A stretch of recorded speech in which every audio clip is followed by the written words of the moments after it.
dx. I'll write the formula at the end by which you can copy it and you can understand how to solve. You can also write the steps. I'll give you how to write the steps first. So okay, so step 1, arrange the given equation in standard form,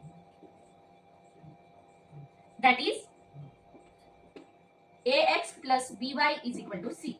Step number 2, after that write, it is not applicable to write the value of a1 a2 b1 b2 c1 c2.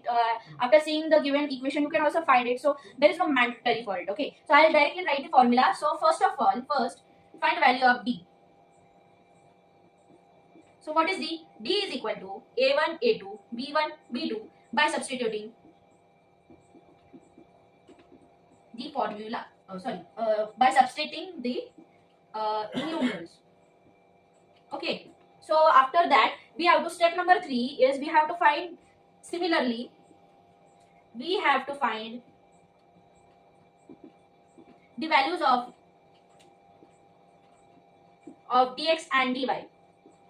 So dx is equal to c1 c2 a1 a2 and dy is equal to a1 a2 c1 c2. Okay, these were some of the steps to find the value of discriminant x and discriminant y. After it you will get the answer. Step number 4, write all the values of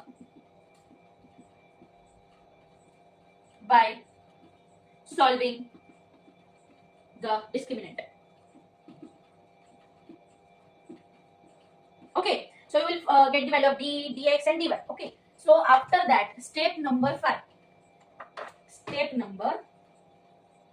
What is the step number 5? To find the value of x and y. To find the value of x, find the value of x and y. Put the d, dx and dy in given formula.